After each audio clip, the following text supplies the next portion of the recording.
Muere de una vez, viejo asqueroso. Las palabras de mi hijo, Gerardo, resonaron en las paredes de la casa que construí, con el sudor de 40 años de trabajo. Su rostro, antes tan parecido al mío, ahora estaba deformado por un odio que jamás pensé ver en mis propios descendientes. Yo, Eustaquio Mondragón, a mis 67 años, me quedé inmóvil frente a él, sintiendo cómo el bastón que sostenía temblaba entre mis dedos. No por miedo, sino por una mezcla de decepción y furia contenida que me quemaba por dentro.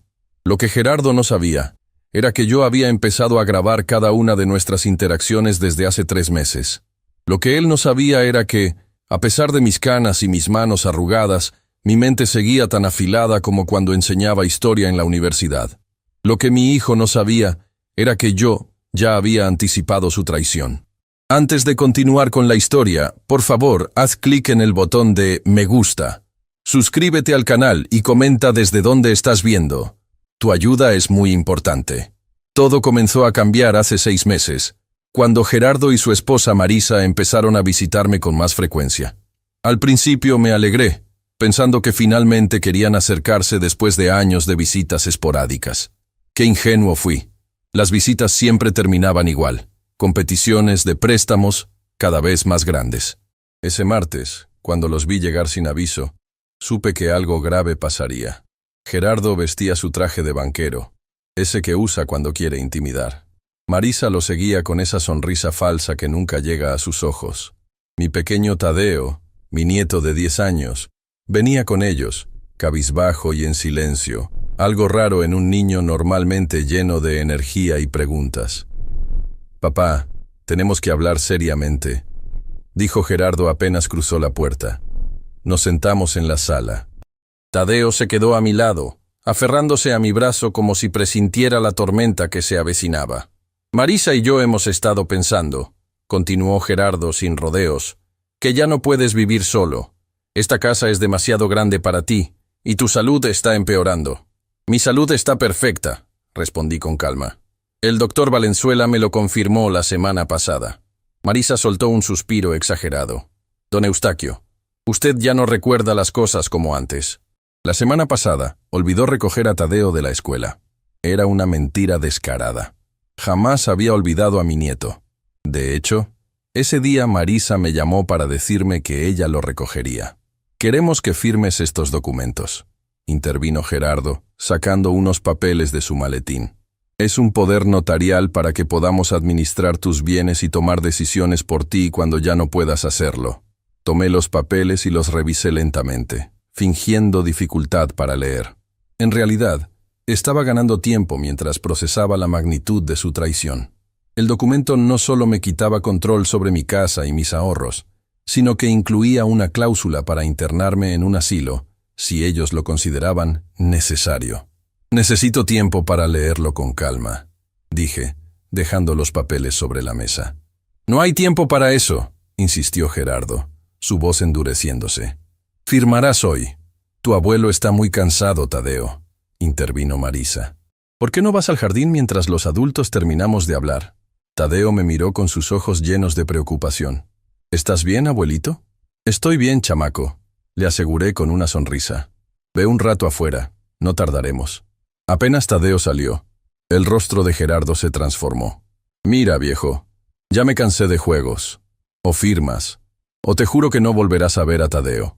Me levanté lentamente, apoyándome en mi bastón.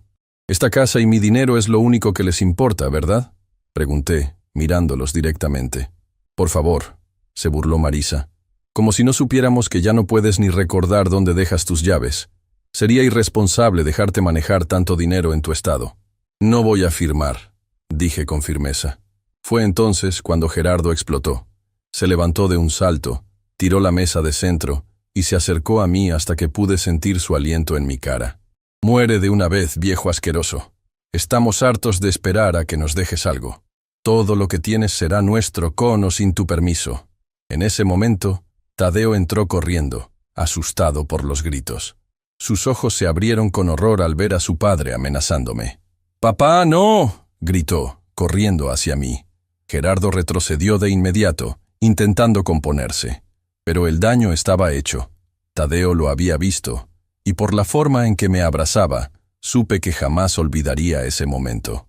«Nos vamos», ordenó Gerardo, tomando bruscamente a Tadeo del brazo. «Y tú, viejo, piénsalo bien. Volveré mañana por esos papeles firmados». Cuando la puerta se cerró tras ellos, me dejé caer en mi sillón, exhausto. Mi mano buscó en el bolsillo de mi camisa el pequeño dispositivo de grabación que mi vecina Soledad me había conseguido. Lo apagué, confirmando que había captado toda la conversación. Tomé el teléfono y marqué 2 números. Primero a Soledad Quiroz, mi vecina y exabogada, quien había estado ayudándome a documentar el comportamiento cada vez más agresivo de Gerardo. Luego al comandante Cetina, mi amigo de décadas, quien me había aconsejado mantener un registro de todo. Lo que mi hijo no sabía era que yo ya estaba 2 pasos adelante. Lo que él no sabía era que yo haría cualquier cosa para proteger a mi nieto Tadeo de sus padres tóxicos. Lo que Gerardo no sabía era que este viejo todavía tenía mucha pelea por dar. Cuando colgué el teléfono, miré la foto de mi difunta esposa Rosario en la pared. «No te preocupes, mi amor», murmuré. «No dejaré que destruyan lo que construimos. Y sobre todo, protegeré a nuestro nieto». Me levanté con determinación. La guerra había comenzado, y aunque ellos tenían la fuerza de la juventud, yo tenía algo mucho más valioso: la experiencia de una vida entera enfrentando adversidades y la paciencia que solo los años pueden dar. Gerardo creía que estaba lidiando con un anciano débil y confundido. Pronto descubriría cuán equivocado estaba. La noche después del enfrentamiento con Gerardo no pude dormir. Las palabras de mi propio hijo resonaban en mi cabeza como un eco interminable. Pasé horas sentado en la oscuridad, revisando mentalmente cómo habíamos llegado a este punto. ¿En qué momento mi hijo se había convertido en un extraño que deseaba mi muerte? A la mañana siguiente, mientras preparaba mi café, escuché el timbre. Era demasiado temprano para visitas, apenas las 7. Abrí la puerta con cautela y me encontré con Soledad Quiroz, mi vecina de los últimos 15 años. A sus 64 años, Soledad mantenía la agudeza mental que la había hecho una de las abogadas más respetadas de Puebla antes de su retiro. «¿Cómo estás, Eustaquio?», preguntó, estudiando mi rostro con sus ojos penetrantes. «Te escuché discutir con Gerardo ayer. La invité a pasar y nos sentamos en la cocina. Le serví café mientras le relataba lo sucedido, omitiendo los detalles más dolorosos. No fue necesario. Soledad me conocía lo suficiente para leer entre líneas. «¿Tienes la grabación?», preguntó directamente. Saqué el pequeño dispositivo de mi bolsillo y se lo entregué. Soledad lo conectó a su teléfono y escuchó en silencio, su expresión endureciéndose con cada segundo. «Esto es grave, Eustaquio. Lo que intentan hacer es desplazarte legalmente de tus propiedades. Conozco este tipo de maniobras. Las vi demasiadas veces durante mi carrera». Soledad había sido quien, 3 meses atrás, me advirtió sobre las intenciones de Gerardo y Marisa. Ella había notado su comportamiento durante una comida familiar, y con su experiencia, reconoció las señales. Fue ella quien me sugirió comenzar a grabar nuestras conversaciones. «¿Has hablado con Cetina?», preguntó, refiriéndose al comandante de la policía local, un viejo amigo mío de los tiempos en que yo enseñaba historia a cadetes de policía como actividad extracurricular. «Lo llamé anoche. Vendrá esta tarde». Soledad asintió satisfecha. «Bien. Necesitamos testigos confiables y documentación oficial. Esto ya no es solo sobre tu patrimonio, Eustaquio. Es sobre Tadeo». La mención de mi nieto me provocó un nudo en el estómago. La noche anterior había recibido un mensaje de texto de un número desconocido. Era Tadeo, usando el teléfono de un amigo, preguntándome si estaba bien. Me contó que sus padres habían discutido toda la noche, mencionando algo sobre internarlo si no cooperaba. No necesité preguntar a quién planeaban internar. Tengo miedo por él, Soledad. Gerardo nunca fue un padre muy presente, pero últimamente lo veo diferente con Tadeo. Más distante, más frío. Marisa es la verdadera manipuladora, respondió Soledad, quien siempre había visto a través de la fachada de mi nuera. Ella ve a Tadeo como una herramienta, no como un niño. Mientras hablábamos, revisé las notas que había estado recopilando durante meses. Recibos de préstamos nunca devueltos, correos electrónicos de Gerardo pidiendo dinero con excusas cada vez más elaboradas, mensajes de texto amenazantes cuando me negaba. Todo estaba cuidadosamente documentado, fechado y respaldado. ¿Recuerdas cuándo comenzó todo esto?, preguntó Soledad. Recordaba perfectamente el momento en que Gerardo cambió. Fue hace 3 años, poco después de casarse con Marisa. Él siempre había sido ambicioso, pero honesto. Trabajaba duro en el banco, y aunque no era el padre más atento con Tadeo, cumplía con sus responsabilidades. Entonces, Marisa entró en nuestras vidas. Al principio parecía encantadora, interesada en la familia y en nuestras tradiciones, pero pronto comenzó a influir en Gerardo. Lo convenció de mudarse a un vecindario más exclusivo, de comprar un auto que no podían costear, de aparentar un estilo de vida muy por encima de sus posibilidades.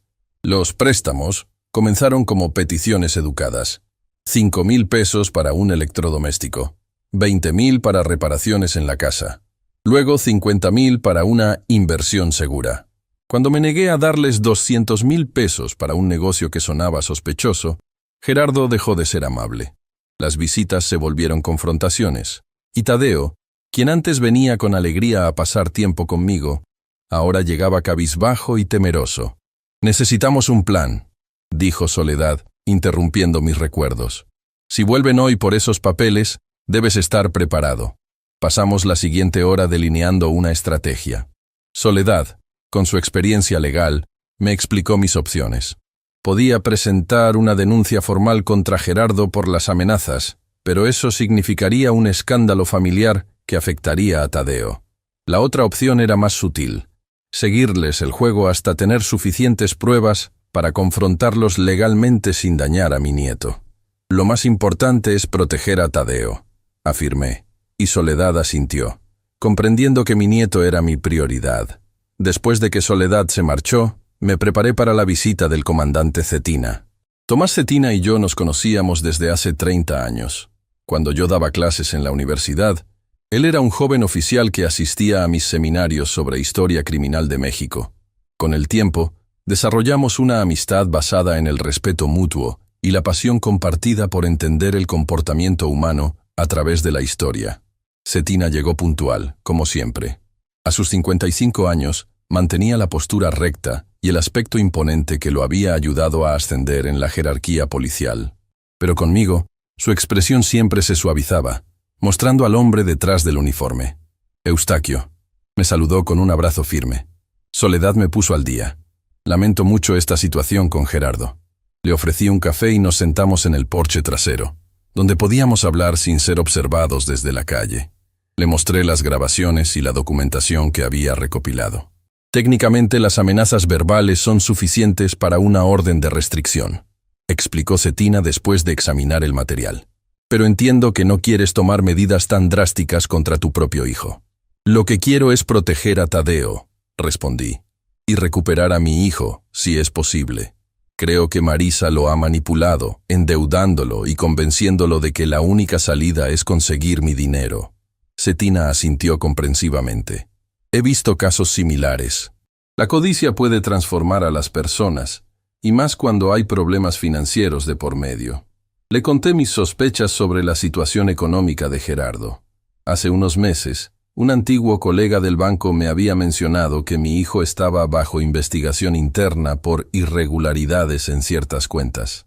Nada había sido probado, pero las presiones en su trabajo, sumadas a la ambición desmedida de Marisa, formaban una combinación peligrosa. «Lo que me preocupa es lo que harán cuando vuelvan y me niegue a firmar», confesé. «Gerardo estaba fuera de sí ayer. Nunca lo había visto así». Cetina reflexionó un momento. «Necesitamos más pruebas de sus intenciones.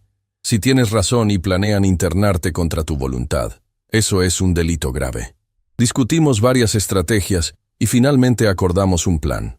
Cetina asignaría a un oficial de confianza para vigilar discretamente mi casa. También me dio un número directo para emergencias y me mostró cómo configurar cámaras de seguridad conectadas a su teléfono. «No estás solo en esto, amigo», me aseguró antes de marcharse. «Manténme informado de cualquier movimiento». Apenas se fue Cetina, recibí una llamada de Gerardo. Su tono era sorprendentemente conciliador, casi arrepentido. «Papá, lamento lo de ayer», dijo con una voz que intentaba sonar sincera. «Me dejé llevar por el estrés. ¿Podemos hablar esta tarde? Solo nosotros dos, sin Marisa. Acordamos vernos a las 5. Colgué sintiendo una mezcla de esperanza y recelo. ¿Realmente estaba arrepentido? ¿O era otra estrategia? Para distraerme, me dediqué a revisar viejos álbumes de fotos. Encontré imágenes de Gerardo de niño, sonriente y despreocupado.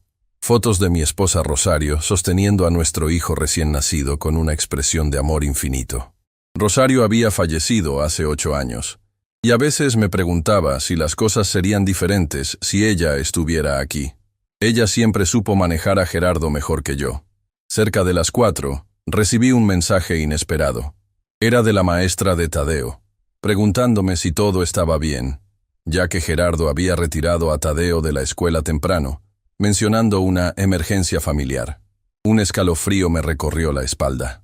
Inmediatamente llamé al celular de Gerardo, pero no contestó. Llamé a Cetina, explicándole la situación. Prometió enviar a alguien a la casa de Gerardo para verificar que Tadeo estuviera bien, bajo el pretexto de una visita rutinaria del Departamento de Servicios Sociales Escolares. A las 5 en punto, Gerardo llegó. Solo, como había prometido, pero con una expresión que me puso en alerta. Sus ojos evitaban los míos, y sus manos no dejaban de moverse nerviosamente. ¿Dónde está Tadeo?, pregunté inmediatamente. Con Marisa, en casa de sus padres, respondió, demasiado rápido. Escucha, papá, he estado pensando. Quizás fui demasiado brusco ayer. Esos papeles son para protegerte, pero entiendo que necesites tiempo para considerarlos. Su repentino cambio de actitud me pareció sospechoso. Le ofrecí un café, ganando tiempo mientras analizaba la situación. Mientras estábamos en la cocina, noté que Gerardo inspeccionaba la casa con la mirada, como buscando algo. ¿Qué buscas, hijo?, pregunté directamente. Nada, respondió sobresaltado. Solo me preguntaba si has estado tomando tus medicinas. Últimamente pareces confundido.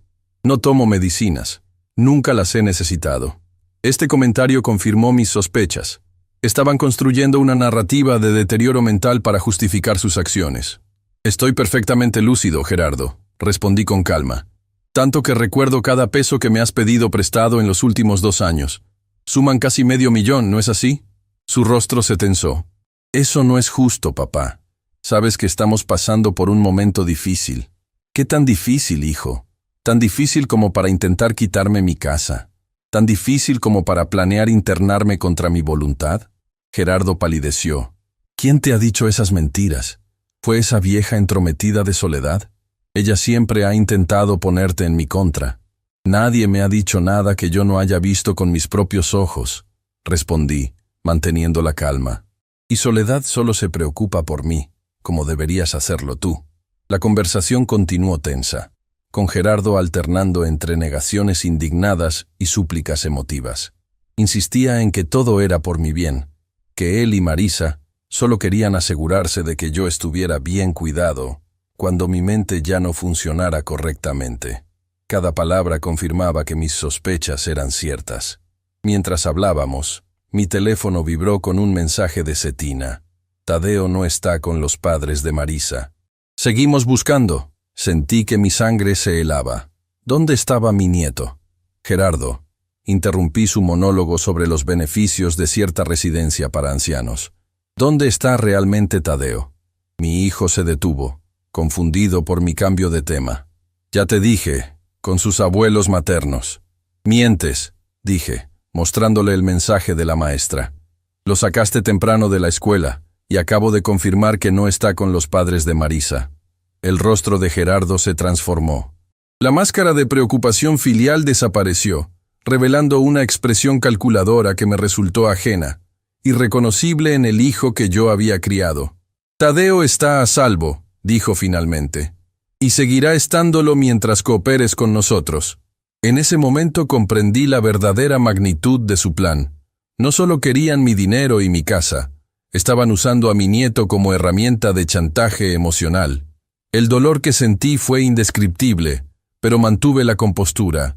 ¿Qué le has dicho a Tadeo?, pregunté, intentando ganar tiempo mientras enviaba un mensaje discreto a Cetina. Nada que no sea verdad, respondió Gerardo, su voz ahora fría y distante. Que su abuelo está enfermo que necesita ayuda profesional y que por su propio bien debe dejar de visitarte por un tiempo. Cada palabra era como un puñal. Pensé en mi nieto, confundido y asustado, separado de mí por las mentiras de sus padres. La rabia comenzó a reemplazar al dolor. «Te daré una última oportunidad, Gerardo», dije, levantándome lentamente. «Trae a Tadeo de vuelta ahora mismo, y olvidaremos esta conversación». Gerardo soltó una risa despectiva. «¿O qué, viejo? ¿Qué vas a hacer? Estás solo. Nadie te creerá cuando les digas que tu propio hijo te amenazó. Todos verán a un anciano confundido y paranoico». Lo que Gerardo no sabía era que cada palabra de nuestra conversación estaba siendo grabada. Lo que él no sabía era que Cetina ya había localizado a Tadeo, quien estaba encerrado en el apartamento de un amigo de Marisa, supuestamente para su protección. Lo que mi hijo no sabía era que, mientras hablábamos, se estaba sellando su propio destino. El tiempo pareció detenerse mientras sostenía la mirada de mi hijo. Ya no reconocía en él al niño que había criado, al joven que alguna vez tuvo principios. Frente a mí había un extraño con el rostro de Gerardo, dispuesto a usar a su propio hijo como moneda de cambio. «Firma los documentos hoy, y podrás ver a Tadeo el fin de semana», continuó Gerardo, sacando nuevamente los papeles de su maletín. «Es una oferta generosa, considerando las circunstancias». «¿Qué circunstancias exactamente?», pregunté, manteniendo una calma que no sentía. Necesitaba que Gerardo revelara más detalles de su plan mientras la grabación seguía corriendo. Gerardo se inclinó hacia adelante, abandonando toda pretensión de preocupación filial. «Francamente, papá, tu situación económica. Tienes esta casa que ya no puedes mantener, una pensión considerable y ahorros que solo están acumulando polvo. Mientras tanto, Marisa y yo tenemos planes, proyectos que necesitan financiamiento. Proyectos como el centro comercial en Cholula», comenté casualmente, observando su reacción. «O quizás tiene que ver con las cuentas irregulares en el banco». La sorpresa en su rostro fue instantánea. Gerardo no esperaba que yo estuviera al tanto de sus problemas laborales. «¿Quién te ha estado hablando de mí?», preguntó, la ira reemplazando momentáneamente su fachada de control. «Puebla sigue siendo un pueblo grande disfrazado de ciudad, hijo. La gente habla». Me levanté lentamente, apoyándome en mi bastón más por estrategia que por necesidad. «Lo que me preocupa no son tus problemas financieros, sino lo que estás dispuesto a hacer para resolverlos». Mi teléfono vibró discretamente. Era otro mensaje de Cetina. «Estamos en posición. Oficiales en camino al apartamento donde tienen a Tadeo. Mantén la calma y sigue el plan». Regresé mi atención a Gerardo, quien revisaba nerviosamente su propio celular. «Hay algo que no entiendo», continué, caminando lentamente hacia la ventana. «¿Por qué involucrar a Tadeo en esto? Es solo un niño». «Porque es el único al que escuchas», respondió Gerardo con un deje de amargura. «Siempre has preferido a Tadeo sobre mí.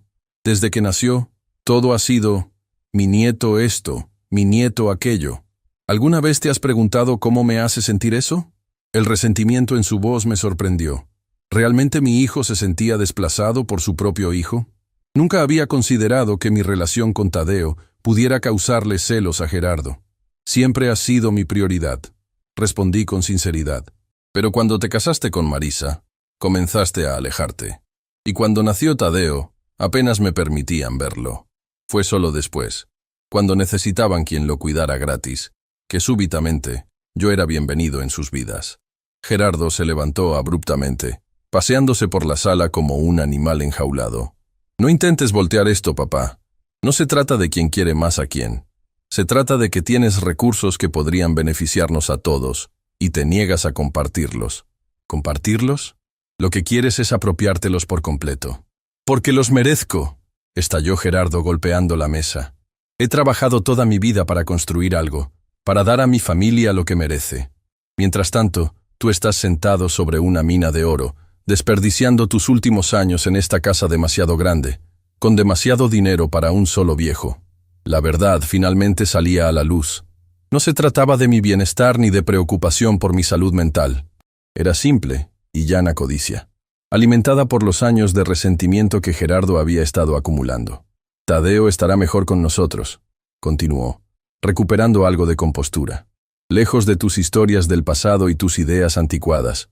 Marisa y yo podemos darle un futuro brillante, con las conexiones adecuadas, las escuelas correctas. ¿Con qué dinero, Gerardo? ¿El que me robarías a mí? ¿O el que has estado desviando del banco? La mención de sus actividades ilícitas lo hizo palidecer. Su mano se movió instintivamente hacia el bolsillo interior de su chaqueta, un gesto que noté de inmediato. «Cuidado con lo que insinúas», dijo, su voz descendiendo a un susurro amenazante. «No tienes idea de lo que estás hablando». Antes de que pudiera responder, su teléfono sonó.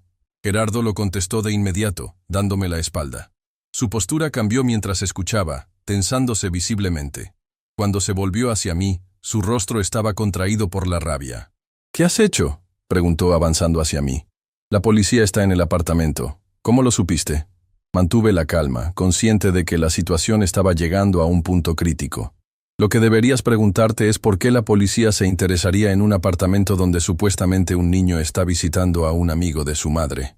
Gerardo me miró con incredulidad, finalmente comprendiendo que yo no era el anciano indefenso y desinformado que él creía. «Esto no ha terminado», dijo recogiendo sus cosas apresuradamente. «Tadeo sigue siendo mi hijo. Legalmente, puedo decidir si lo ves o no.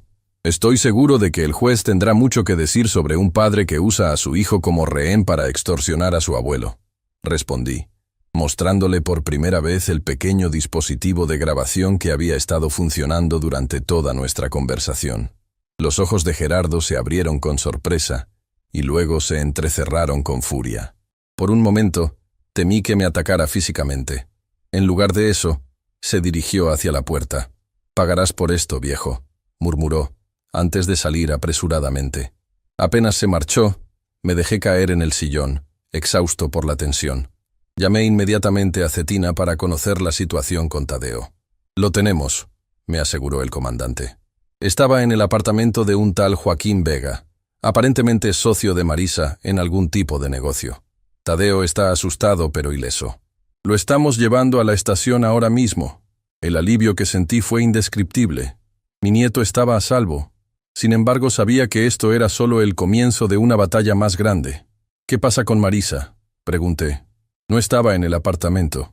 Según Vega, ella dejó al niño ahí con instrucciones estrictas de no dejarlo salir ni comunicarse con nadie, especialmente contigo. Estamos buscándola ahora». Agradecí a Cetina y le pedí que cuidara de Tadeo hasta que yo pudiera llegar. Mientras me preparaba para salir, llamé a Soledad para informarle de los acontecimientos. Ella se ofreció a acompañarme a la estación de policía, lo cual agradecí profundamente. En momentos como este, la presencia de una amiga con conocimientos legales era invaluable. El trayecto hacia la estación me pareció eterno. Mi mente no dejaba de pensar en Tadeo, en cómo estaría procesando todo esto. ¿Qué le habrían dicho sus padres para justificar su virtual secuestro? ¿Cómo le explicaríamos lo que estaba sucediendo sin dañarlo emocionalmente? Cuando finalmente llegamos, Cetina nos recibió personalmente. Su expresión era grave pero reconfortante. «Tadeo está con la trabajadora social», explicó. «Está confundido pero físicamente está bien. Te está esperando». Entré a la pequeña sala donde mi nieto aguardaba. Al verme, sus ojos se iluminaron y corrió hacia mí, abrazándome con todas sus fuerzas. No dijo nada durante varios minutos. Simplemente se aferró a mí, como si temiera que fuera a desaparecer. «Abuelito», susurró finalmente, «¿es verdad que estás enfermo del cerebro?». La pregunta me dolió más que cualquier amenaza de Gerardo. Le aseguré que estaba perfectamente sano, que todo había sido un malentendido. No quise entrar en detalles sobre las acciones de sus padres. Tadeo ya estaba suficientemente confundido. La trabajadora social, una mujer llamada Carmen, nos observaba con expresión compasiva. Después de unos minutos, nos pidió hablar en privado mientras Tadeo descansaba. «El niño nos contó que sus padres le dijeron que usted sufría de demencia y que era peligroso para él visitarlo», explicó Carmen. Según su testimonio, lo llevaron al apartamento con la promesa de que sería solo por unos días, mientras arreglaban los papeles para internarlo a usted en un centro especializado. La crueldad de usar a Tadeo de esa manera, llenando su cabeza de mentiras sobre mí, hizo que mi determinación se fortaleciera aún más. «¿Qué procede ahora?», preguntó Soledad, quien había estado escuchando en silencio. «Hemos abierto una investigación por presunto abuso infantil emocional y posible secuestro», respondió Cetina. «Mientras tanto, Necesitamos determinar dónde se quedará el niño. Conmigo, dije inmediatamente. Soy su abuelo. Legalmente los padres tienen la custodia, explicó Carmen con gentileza. Pero dadas las circunstancias, podemos solicitar una custodia temporal de emergencia a su favor, especialmente si existe evidencia de que el bienestar del niño está en riesgo con sus padres. Soledad intervino, explicando que teníamos grabaciones que demostraban las intenciones de Gerardo y Marisa. Mientras los adultos discutíamos los aspectos legales, mantuve un ojo en Tadeo, quien se había quedado dormido en el sofá, agotado por el estrés emocional. El proceso legal para obtener la custodia temporal fue sorprendentemente rápido, gracias a la influencia de Cetina y la experiencia de Soledad. Para el anochecer, tenía autorización para llevar a Tadeo a casa conmigo, al menos hasta la audiencia preliminar que se celebraría en 3 días. Durante el camino de regreso, Tadeo permaneció inusualmente callado. Solo cuando llegamos a casa y se sentó en su lugar favorito del porche, comenzó a hacer preguntas. «Abuelito, ¿por qué papá y mamá dijeron que estabas loco?» Intenté explicarle la situación de la manera más suave posible, omitiendo los detalles más crudos. «A veces los adultos cometen errores cuando están preocupados por dinero o por el futuro», le dije. «Tus padres están pasando por un momento difícil y tomaron algunas malas decisiones. ¿Pero me mintieron? ¿A propósito?» La inocencia de su pregunta me partió el corazón. ¿Cómo explicarle a un niño de 10 años que sus padres lo habían usado como peón en una estrategia de extorsión? «Sí, Tadeo, te mintieron. Y eso estuvo muy mal». Tadeo asimiló esta información en silencio, su joven mente intentando reconciliar la imagen que tenía de sus padres con lo que ahora sabía. «¿Voy a vivir contigo ahora?», preguntó finalmente. «Por un tiempo, mientras los jueces deciden qué es mejor para ti». Esa noche, después de acostar a Tadeo en la habitación que siempre mantenía lista para él, recibí una llamada de Cetina. La policía había localizado a Marisa en casa de sus padres, aparentemente preparándose para un viaje repentino. Fue detenida para interrogatorio, y durante el registro encontraron documentos que confirmaban nuestras sospechas. Un plan detallado para declarar mi incapacidad mental, transferir mis bienes a nombre de Gerardo e internarme en una residencia de ancianos en las afueras de la ciudad. «Hay más», añadió Cetina con voz grave. «Encontramos evidencia que vincula a Marisa con el desvío de fondos en el banco. Parece que ella y Gerardo han estado malversando dinero de las cuentas que él supervisa. Estamos hablando de varios millones de pesos». La noticia me dejó aturdido. La situación era mucho peor de lo que había imaginado. Mi hijo no solo había intentado despojarme de mis bienes, estaba involucrado en actividades delictivas que podrían llevarlo a prisión por años. «¿Dónde está Gerardo ahora?», pregunté, temiendo la respuesta. «No lo sabemos. No regresó a su casa después de salir de la tuya. Hemos emitido una alerta para localizarlo». Después de colgar, me quedé mirando por la ventana hacia la noche estrellada de Puebla. En algún lugar ahí afuera, mi hijo estaba huyendo, posiblemente planeando su próximo movimiento. La idea de que Gerardo pudiera aparecer en cualquier momento, quizás desesperado y peligroso, me mantuvo en vela. Instalé el sistema de seguridad que Cetina me había proporcionado, asegurándome de que todas las entradas estuvieran bien cerradas. Luego revisé a Tadeo, quien dormía profundamente, ajeno al drama que se desarrollaba a su alrededor. Mientras observaba a mi nieto dormir, me invadió una profunda tristeza. ¿Cómo habíamos llegado a este punto? ¿En qué momento mi hijo, el niño que había criado con tanto amor, se había convertido en alguien capaz de tales acciones? Parte de mí quería creer que todo era culpa de Marisa, que ella lo había corrompido con su ambición desmedida. Pero en mi corazón sabía que Gerardo había tomado sus propias decisiones. A la mañana siguiente, desperté con el sonido de Tadeo en la cocina. Mi nieto, siempre madrugador, estaba intentando preparar el desayuno. El olor a café y pan tostado ligeramente quemado me recordó momentáneamente a tiempos más felices, cuando Gerardo era niño y hacía lo mismo los domingos. Mientras desayunábamos, noté que Tadeo revisaba constantemente su teléfono. «¿Esperas alguna llamada?», pregunté casualmente. «Papá siempre me llama por las mañanas», respondió en voz baja, incluso cuando está enojado conmigo. La sencillez de su respuesta me conmovió. A pesar de todo, Tadeo seguía esperando esa conexión con su padre. Le expliqué, lo más suavemente que pude, que su papá estaba resolviendo algunos problemas y que podría pasar un tiempo antes de que pudieran hablar. Después del desayuno, recibimos la visita de Soledad, quien traía noticias sobre la audiencia preliminar. Mientras Tadeo veía televisión en la sala, ella me explicó en la cocina los detalles legales de nuestra situación. El juez revisará las evidencias y decidirá sobre la custodia temporal extendida, explicó. Con las grabaciones y los documentos encontrados en posesión de Marisa, tenemos un caso sólido. ¿Qué pasa con Gerardo?, pregunté, bajando la voz para que Tadeo no escuchara. ¿Sigue prófugo? Soledad asintió gravemente. La policía está vigilando todos los puntos de salida de la ciudad. Cetina cree que intentará contactar a Marisa o a Tadeo pronto. Como respondiendo a nuestras preocupaciones, el teléfono de Tadeo sonó en la sala. Mi nieto lo contestó antes de que pudiéramos reaccionar. Por su expresión, supe inmediatamente quién llamaba. «Sí, papá», dijo Tadeo, su voz pequeña y cautelosa. «Estoy con el abuelo». No me ha dicho nada malo de ti». Me acerqué lentamente, haciendo señas a Tadeo para que activara el altavoz. Con cierta vacilación, mi nieto presionó el botón. «Necesito que me hagas un favor muy importante, Tadeo». La voz de Gerardo sonaba tensa, casi irreconocible. «Hay unos documentos en el despacho del abuelo, en el cajón superior derecho de su escritorio. Necesito que los tomes sin que él se dé cuenta y me los traigas». «¿Qué documentos, papá?», preguntó Tadeo confundido. «Unos papeles con el membrete del banco. Son muy importantes para mí. Si me ayudas con esto, prometo que todo volverá a la normalidad. Podremos ser una familia de nuevo».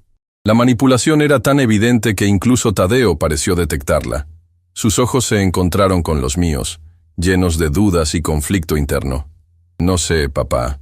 El abuelo dice que hiciste cosas malas». «Tu abuelo está confundido». La voz de Gerardo se elevó, perdiendo su fachada de calma. «Él no entiende lo que está pasando. Estoy tratando de protegernos, de asegurar nuestro futuro.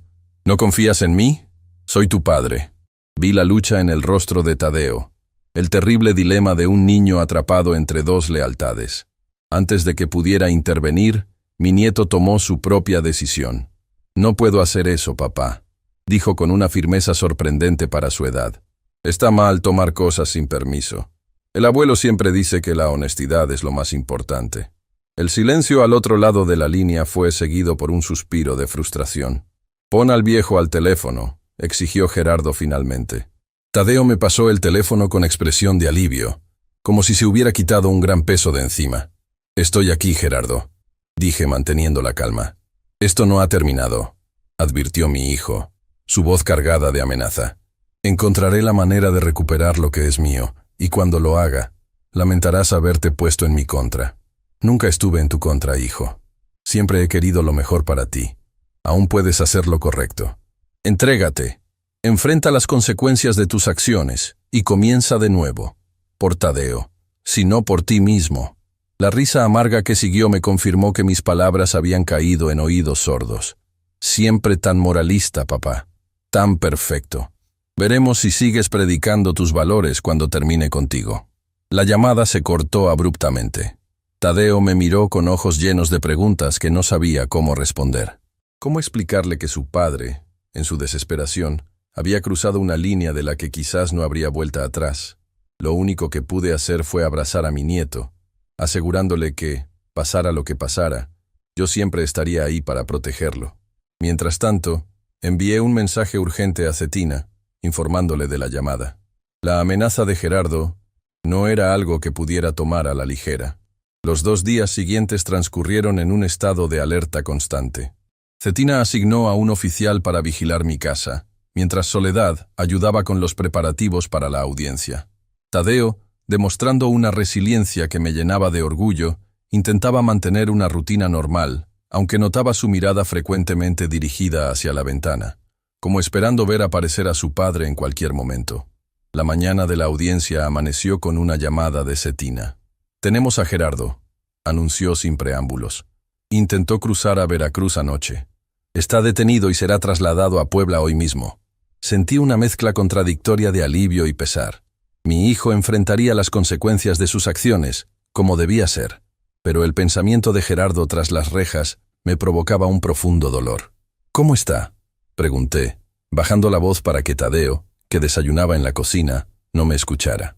«Físicamente bien», respondió Cetina. «Mentalmente, está alterado. Ha estado haciendo acusaciones contra ti, diciendo que has manipulado a todos, que tienes demencia pero eres lo suficientemente astuto para ocultarla. Está desesperado», concluí tristemente. «¿Sabe lo de Marisa?». «Aún no. Ella ha estado cooperando con la fiscalía, proporcionando detalles sobre el fraude bancario. Al parecer, está negociando un acuerdo para reducir su sentencia. La traición final». Incluso en esto, Marisa pensaba primero en sí misma. Después de colgar, me uní a Tadeo para el desayuno. No le mencioné la captura de su padre. Esa noticia podía esperar hasta después de la audiencia. En su lugar, nos concentramos en prepararnos para el día. Soledad vendría a recogernos en 1 hora. «¿Tendré que hablar con el juez?», preguntó Tadeo mientras se ponía la ropa formal que habíamos comprado especialmente para la ocasión. «Probablemente», respondí con honestidad. «Pero no te preocupes. Solo tienes que decir la verdad. El juez está ahí para escucharte y asegurarse de que estés bien. ¿Y si pregunta sobre papá y mamá? No quiero que se metan en problemas por mi culpa». Su preocupación, tan típica de los niños que asumen responsabilidades que no les corresponden, me conmovió profundamente. «Nada de esto es tu culpa, Tadeo», le aseguré, ajustando su corbata. «Tus padres tomaron sus propias decisiones. Tú solo eres un niño que merece estar seguro y feliz». La audiencia estaba programada para las 10 de la mañana en el juzgado familiar. Cuando llegamos, el lugar bullía de actividad. Soledad nos guió hacia la sala correspondiente, donde ya esperaba Carmen, la trabajadora social, junto con el abogado designado para representar los intereses de Tadeo. Para mi sorpresa, Marisa estaba allí, sentada en un rincón, escoltada por un oficial. Vestía un traje sobrio, muy diferente de su habitual estilo ostentoso, y evitaba mirar en nuestra dirección. Tadeo la vio y se tensó visiblemente. «¿Está bien si me quedo contigo?», susurró, aferrándose a mi mano. «Por supuesto», respondí, sintiendo una oleada de protección hacia mi nieto. El juez, un hombre de unos 60 años con expresión severa pero justa, inició la sesión puntualmente.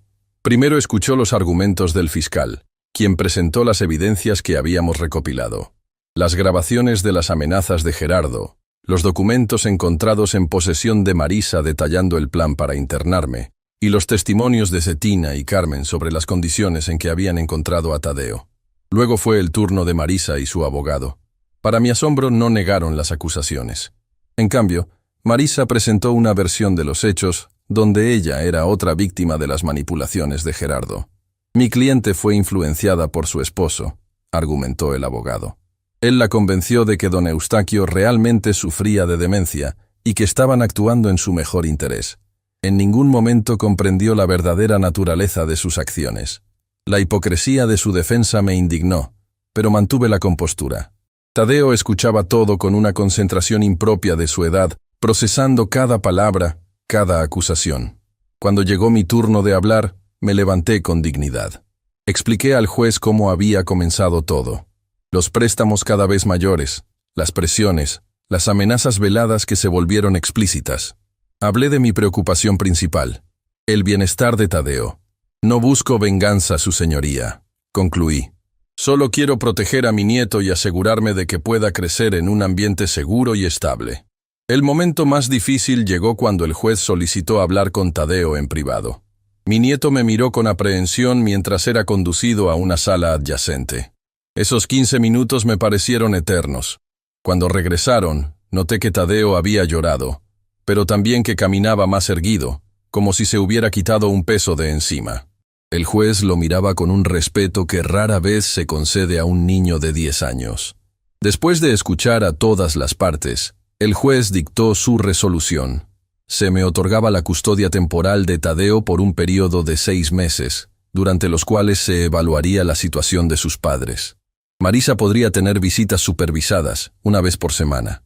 En cuanto a Gerardo, cualquier contacto estaría sujeto a su situación legal y a evaluación psicológica. Al salir de la sala, Marisa intentó acercarse a Tadeo.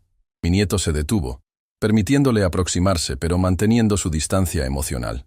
«Lo siento, Tadeo», dijo ella, con lágrimas que no supe si eran sinceras. «Nunca quise que las cosas llegaran a este punto». Tadeo la miró con una madurez sorprendente. «También lo siento, mamá», respondió simplemente, antes de volver a mi lado. El camino de regreso a casa fue silencioso. Tadeo parecía perdido en sus pensamientos, procesando todo lo ocurrido. No lo presioné para hablar. Sabía que necesitaba tiempo. Esa noche, después de cenar, mi nieto finalmente expresó lo que le preocupaba. ¿Papá irá a la cárcel? La pregunta directa merecía una respuesta igualmente honesta. Probablemente sí, Tadeo. Lo que hizo en el banco es muy grave. ¿Por mucho tiempo? No lo sé con certeza. Dependerá de muchas cosas. Tadeo asimiló esta información en silencio. Luego hizo la pregunta que realmente le atormentaba. ¿Es mi culpa? Si hubiera hecho lo que papá me pidió por teléfono. No, interrumpí firmemente. Nada de esto es tu culpa. Tomaste la decisión correcta al no ayudarlo a hacer algo malo. Estoy muy orgulloso de ti por eso. Mi nieto me abrazó entonces, liberando finalmente todas las emociones contenidas de los últimos días.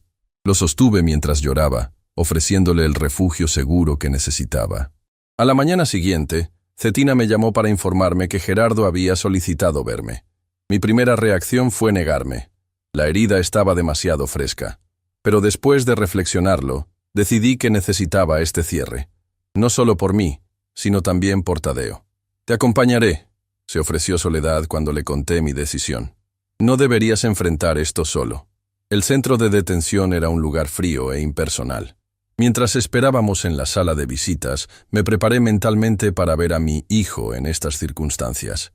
Nada, sin embargo, podía haberme preparado para la realidad. Gerardo entró escoltado por un guardia, vestido con el uniforme de los detenidos. Había perdido peso, y su rostro mostraba signos de insomnio y estrés. Al verme, se detuvo brevemente, como si dudara, antes de sentarse frente a mí. Nos observamos en silencio durante varios segundos. ¿Qué se dice a un hijo que ha intentado destruirte? ¿Qué se dice a un padre al que has traicionado? Marisa está cooperando con la fiscalía, dije finalmente, rompiendo el silencio. Está negociando un acuerdo a cambio de información sobre el fraude bancario. Gerardo soltó una risa amarga, sin humor. Por supuesto que lo está. Siempre supe que me abandonaría cuando las cosas se complicaran. ¿Por qué solicitaste verme?, pregunté directamente. No había venido para intercambiar trivialidades. Mi hijo me miró con una mezcla de resentimiento y algo más. ¿Vergüenza, quizás? Quería verte cara a cara una última vez, respondió. Quería que supieras que no me arrepiento de lo que hice, solo lamento haber fallado. Sus palabras me dolieron, pero no me sorprendieron. Gerardo siempre había sido orgulloso, incapaz de admitir sus errores. Incluso sabiendo que tu plan habría destrozado a Tadeo, que usar a tu propio hijo como herramienta de extorsión le causó un daño que podría llevar años reparar. Por primera vez, vi un destello de duda en sus ojos. Tadeo es fuerte, lo habría superado, murmuró, aunque sin convicción. Es fuerte porque tiene un buen corazón, a pesar de todo lo que has hecho para endurecerlo, respondí. Anoche lloró por ti, se preocupa por lo que te sucederá, incluso después de lo que le hiciste. Gerardo desvió la mirada, incapaz de sostener la mía.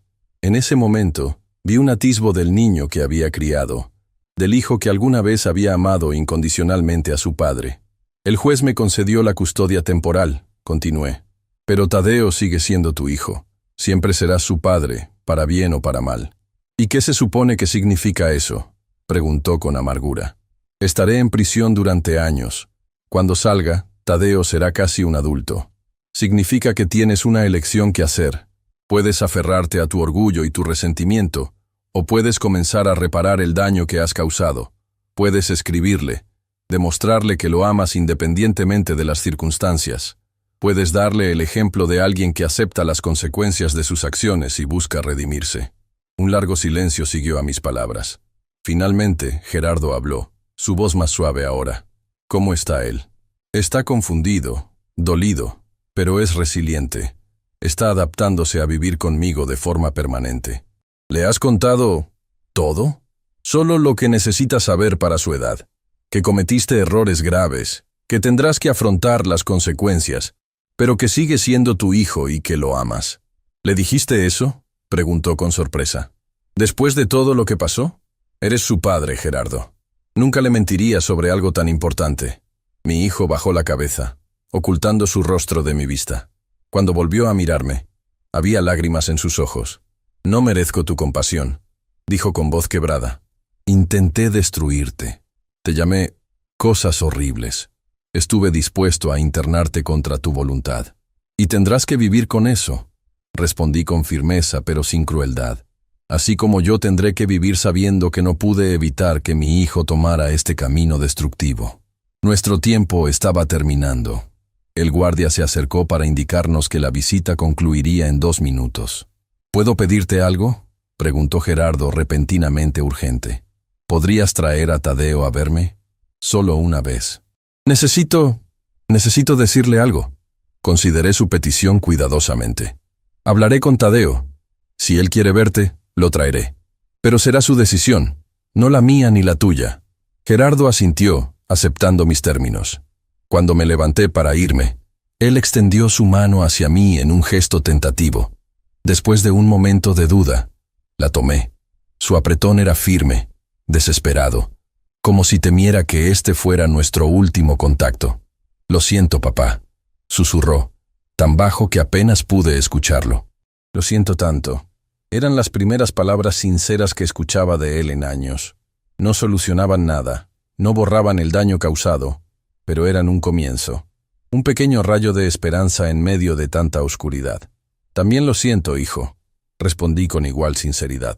Al salir del centro de detención, encontré a Soledad esperándome.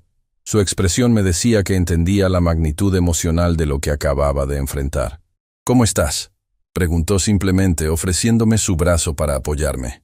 «Sobreviviré», respondí. «Siempre lo hago». Esa tarde, cuando regresé a casa, encontré a Tadeo en el jardín, leyendo uno de mis viejos libros de historia. Al verme, cerró el libro y me miró con expectación. «¿Lo viste?», preguntó directamente. «Sí», respondí sentándome a su lado. «Tu padre quiere verte. Dice que tiene algo importante que decirte». Tadeo consideró esta información con seriedad. «¿Tú crees que debo ir? Es tu decisión, Tadeo.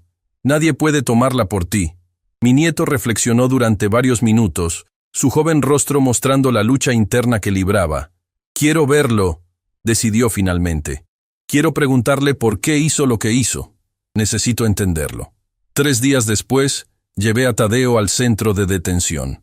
Esperé en la sala contigua mientras mi nieto se reunía con su padre. La reunión duró 20 minutos exactos. Cuando Tadeo regresó, sus ojos estaban rojos, pero su expresión era serena, casi en paz. Durante el camino de regreso, no pregunté qué habían hablado. Eso era entre padre e hijo. Tadeo rompió el silencio cuando estábamos cerca de casa. «Papá me pidió perdón», dijo, mirando por la ventana. «Dijo que lo que hizo estuvo muy mal y que tendrá que pagar por ello. Me prometió que cuando salga intentará ser un mejor padre». «¿Y tú qué piensas sobre eso?», pregunté con suavidad. «No sé si puedo confiar en él ahora mismo», respondió con una honestidad que me sorprendió. «Pero quiero darle una oportunidad, algún día». Su respuesta, tan madura y equilibrada, me llenó de esperanza por su futuro. Tadeo estaba procesando el trauma de una manera saludable, sin negación, pero también sin amargura permanente. En las semanas siguientes, establecimos una nueva normalidad. Tadeo se inscribió en una escuela cercana a mi casa, donde pronto hizo amigos. Soledad se convirtió en una presencia constante en nuestras vidas, ayudando con los aspectos legales y ofreciendo el tipo de apoyo femenino que mi nieto necesitaba en ausencia de su madre. Marisa, fiel a su naturaleza, aceptó un acuerdo con la fiscalía que redujo significativamente su sentencia a cambio de testificar contra Gerardo y otros implicados en el fraude bancario. Cumplía sus visitas supervisadas con Tadeo puntualmente, aunque la relación entre ellos permanecía tensa y formal. Gerardo fue sentenciado a 7 años de prisión por fraude, malversación de fondos y extorsión.